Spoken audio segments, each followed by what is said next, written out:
Good morning friend. এই যে সকালবেলা চলে এসেছি ছাদে।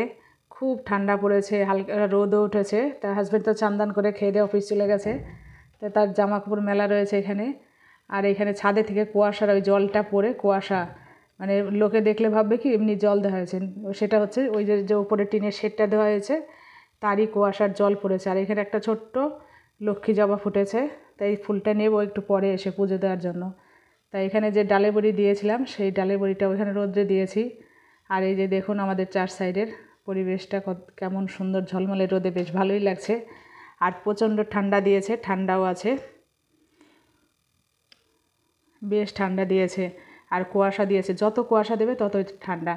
যাই নিচে মাছওয়ালা ডাকছে, একটু মাছ নেব। এই যে চলে এসেছি মাছ নিতে। অলরেডি আমার মাছ নেওয়া হয়ে গেছে, ওনার কাটা বাছা সব পরিষ্কার করা হয়ে গেছে। তা আমি বললাম যে আপনি কেটে পরিষ্কার করেন, আমি ওপর থেকে বাসন নিয়ে আসি। নিয়ে আসতে আসতে দেখি ওনার সব কাটা হয়ে গেছে। তাই এখানে বিড়ালটা দাঁড়িয়েছিলাম, বললাম এখানে কিন্তু বিড়ালকে মাছের আশপাশ কিছু দেবেন না, তাহলে খুব গন্ধ হয়ে যাবে। তা আমি আবার বলেছি বলে আমার উপর রেগে গেছে, বলে কি না না বৌদি আপনি কী বলেন, আমি দেইনি কি এখানে। এর আগে উনি দেইনি কি বলেই দিয়ে গেছে, আর গন্ধে টেকা যায় না, পচা আষ্টে গন্ধে। তা ওনাকে আমি বারে বারে বলছি, বলে না না দেবো না দেবো না। আজ ঠিক আছে, দেখা যাবে দেবের কি না। দিলে পরে এর পরের দিন কিন্তু একটা মাছও নেবো না। তাই অনেক মাছ নেওয়া হয়ে গেছে। উনি মাছ কাটছিল, তত সময় আমি পেছন দিকে চলে আসলাম। এটা হচ্ছে সেই বাবার বাড়ি থেকে লেবু গাছটা নিয়ে এসেছিলাম, ছোট্ট একটা মানে 1 বিঘাতের মতন চারাটা নিয়ে এসেছিলাম।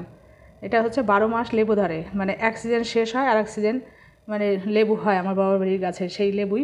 তাই এখানেও দেখলাম, আমার বাড়িতেও দেখি হচ্ছে 2-4টে করে। তো একটা সিজন শেষ হচ্ছে, আবার একটা সিজন ফুল আসছে এরকম। ওই ভেতরে আপনাদের দেখাতে পারছি না, ওইখানে ফুল এসছে। আর এখানে দেখুন এই যে ছোটো ছোটো গুটি গুটি লেবুও হয়েছে, দেখাতে পারছি কি না পাতায় এসে বোঝাতে পারছি কি না জানি না। এই দেখুন এখানে একটা, তারপরে এইখানে একটা, মানে আরও ছোটো ছোটো অনেক আছে এই যে। আর পেছন দিকে ফুল আসছে। তা এই সিজনটা শেষ হবে, ওই ফুলটার আবার লেবু হবে। আবার এই লেবুটা, ওই লেবুটা বড় হয়ে গেলে এখান থেকে আবার ফুল আসবে। তো যাই হোক, সঙ্গে থাকুন, দেখুন আমি কি করি। আজকে তো ঋতুবনু আসেনি, ইতিবনুই সব করবে। এই যে ইতিবনু চলে এসছে, ফটাফট বাসন মাজামাজি ধোয়াধি সব শুরু করে দিয়েছে এইখানে। তাই দেখা যাবে একদিন আবার ইতিবনু আসলো না, সেদিন ঋতুবনুকে দিয়ে করাতে হবে। তা যাই হোক, ইতিবনুর সমস্ত বাসন মেজে নিয়ে ফটাফট করে আবার আরেকটা বাড়িতে যাবে। তো ও বললো দিদি আমি তাড়াতাড়ি যেটুকু পারছি সেটুকু করে দিই, পরে তুমি করে নিও। আমি বললাম ঠিক আছে, তুমি আপাতত আমার এইটুকুই করে দাও, ঘরটা ঝাড় দিয়ে একটু মুছে দাও, আর হচ্ছে বাসনগুলো একটু মেজে দাও। তা বাসন মাজতে নাই করেছিলাম, বললাম একটু ঘরটা ঝাড় দিয়ে মুছে দাও, ঘর মোছাটা আমার খুব কষ্টের হয়। এই যে ইতিমধ্যে কমপ্লিট, বাসন মাজা ঘর মোছা সব চলে যাচ্ছে। আমি চান করে উঠেছি, এখন পুজো দেব। সমস্ত পরিষ্কার পরিচ্ছন্ন সব চান করে উঠে এক বালতি জামা কাপড়ও কেচে নিয়েছি। দেখুন সব ঝাঁকাঝাক হয়ে গেছে। আমার রান্নাও তার ফাঁকে হয়ে গেছে। আর এটা হলো সন্ধ্যাবেলার ভিডিও। এটা হচ্ছে সন্ধ্যাবেলা মেয়ের টিফিনের জন্য পাস্তা বানিয়েছে, স্পাইসি পাস্তা। তা যাই হোক, এটা দিয়ে আমরা এখন টিফিন করব। আর ইতিবনুও এসছে, ইতিবনুও খাবে একটু। তাই ইতিবনু হচ্ছে রাত্রে শাশুড়িকে একটু স্যুপ খাওয়াবে, আর আমাদের জন্য রুটি পরোটা যাই হোক কিছু করবে। তা আমি বললাম ইতিবনু আজকে এগ রোল করো, আজকে রাত্রে সবাই এগ রোল খাবো। তা যাই হোক, মেয়ে আবার একটু লবণ দিয়ে দিল, আমি আবার একটু নেড়ে দিচ্ছিলাম, যদি আমি একটু নেড়ে দিই। ওই করেছে সব, লাস্টে এসে আমি একটুখানি খুন্তি নাড়লাম আর কি। তা যাই হোক, এই ভিডিওটা করার সময় মানে ভুল হয়ে গেছিলো আমার ক্যামেরাটা ধরা।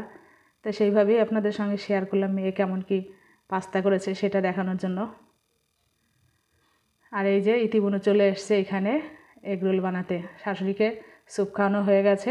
এই যে অলরেডি একটা এখানে বানিয়ে দিয়েছে, আমি আবার স্যালাড কেটে নিলাম। আমি বললাম দাও তুমি এরকম করে দাও, আমি রোল করে সস দিয়ে হটপটের মধ্যে রেখে দিই। আর এখানে ডিম নিয়েছি যে রেখে দেবো, রাত্রেবেলা খাওয়ার সময় মাইক্রোওভেনে দিয়ে হালকা একটু গরম করে নেব, তাহলেই হয়ে যাবে। তাহলে আপনারা সঙ্গে থাকুন, দেখুন আমরা কি করি। আর এইখানে ইতিমধ্যে একটা একটা করে বানিয়ে দিক, নাহলে বেশি দেরি করলে ওর দেরি হয়ে যাবে বাড়ি যেতে যেতে। যাই হোক, ভিডিওটা দেখুন, সঙ্গে থাকুন। ভালো লাগলে একটা লাইক শেয়ার সাবস্ক্রাইব অবশ্যই করবেন, আমার পাশে থাকবেন আর আমাকে খুব খুব খুব সাপোর্ট করবেন। ভালো থাকবেন, সুস্থ থাকবেন, সাবধানে থাকবেন। টাটা বাই, শুভরাত্রি। এই যে আমাদের আস্তে আস্তে রোল হোক, আমরা এই যেরকম করে খাচ্ছি আপনারা এরকম করে বানিয়ে খাবেন, দেখবেন খুব ভালো লাগে। মানে ঘরে তৈরির জিনিস তো একটা মজাই আলাদা, টেস্টও আলাদা। তা আমাদের বানিয়ে খেলাম আমরা, খুব ভালোই লাগলো। তা আমরাও বললাম যে একটা একটা করে টিফিন করছি, তুমিও একটা খেয়ে নাও। তো ইতিবনুকে এটা দিলাম, ইতিবনু এটা বললো দাও আমারটা আমি রোল করি। আমারটা না, আমি ওকে বললাম তোমারটা তুমি রোল করো, আমি একটু ভিডিও করি, নাহলে তো করতে পারবো না। ভালো থাকবেন তাহলে, টাটা।